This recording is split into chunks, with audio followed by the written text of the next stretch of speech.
தர்மோ ரக்ஷதி ரக்ஷிதः மகாபெரியவா சரணம். நமது தர்மம் யூடியூப் சேனல் வழியாக உங்களுடன் நான் பகிர்ந்து கொள்ளும் அடுத்த தலைப்பு மனித பிறவியை பற்றினது. நம்ம எல்லாருக்கும் ஒரு வாக்கியம் நம்மளுக்கு தெரியும். ஔவையார் சொன்ன வாக்கியம், அரிது அரிது மானிடராய் பிறத்தல் அரிது. நம்ம இங்கிலீஷ்லேயுமே நம்மளுக்கு எல்லாருக்குமே என்ன இதுனா ஹியூமன் பீயிங் அப்படின்னு தான் சொல்லுவோம். அனிமல் பீயிங், இன்செக்ட் பீயிங் கிடையாது.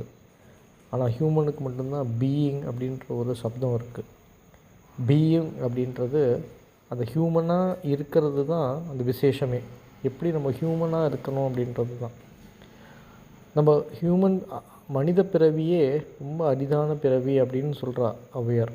அரிது அரிது மானிடராய் பிறத்தல் அரிது, மானிடராய் பிறந்தாலும் கூன் குருடு செவிடு நீங்கி பிறத்தல் அரிது, கூன் குருடு செவிடு நீங்கி பிறந்த காலையும் ஞானமும் கல்வியும் நயத்தல் அரிது அப்படின்ற ஒவ்வொரு வாக்கியம் வரும். முருகன் கேட்டு ஔவையார் சொல்கிறது மாதிரி. அப்படின்னா நம்ம எத்தனையோ பிறவிகளை தாண்டி இந்த மனித பிறவி நம்மளுக்கு கிடச்சிருக்கு. இப்போ இந்த மனித பிறவியை எப்படி நம்ம உபயோகப்படுத்தணுன்றது தெரியணும்.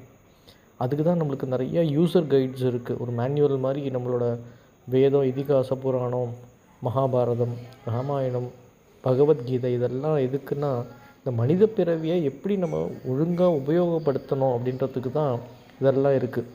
ஆனால் நம்ம என்ன பண்ணுறோம், இதெல்லாம் விட்டுட்டு பணம் காசு அப்படின்ட்டு ஒரு வேற எங்கேயோ ஒரு இதில் போய் இந்த மனுஷ பிறவியோட உபயோகத்தையே நம்ம மறந்து போயிட்டோம்.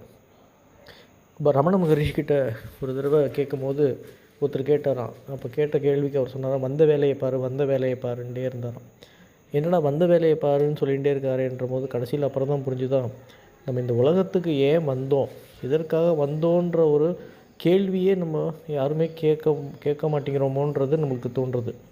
முதல்ல அந்த கேள்வி கேட்கணும். நான் யார், நான் எதற்கு பிறந்தேன், நம்மளோட பிறவி பயன் என்ன அப்படி. அதாவது நம்மளோட திருவள்ளுவரும் பிறவி பெருங்கடல் நெருந்துவர் நீந்தார் இறைவனடி சேதார்தார் அப்படின்றது.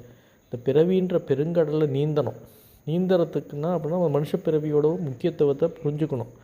அதுதான் பரோபகாரம் இதம் சரீரம். இந்த சரீரமே எதற்குன்னா இந்த மனித பிறவியை முழுமையாக யூஸ் பண்ணி எல்லாருக்கும் அன்புடன் இருந்து ஹெல்ப் பண்ணுறது தான். அதே தான் மகாபெரியவாடும் ஏன்னா மைத்ரீம் பஜத்தை அப்படின்ற ஒரு பாட்டில் எல்லோரும் அன்போடு இருப்போம், ஃப்ரெண்ட்ஷிப்பாக இருப்போம், சண்டை போட மாட்டோம், எல்லோரும் அன்பாக இருப்போன்றது புரிஞ்சுக்கிறான். அதனால் இந்த மனித பிறவியை புரிந்துக்கிறதே நம்மளோட கடமையாகும். மகாபெரியவா சரணம்.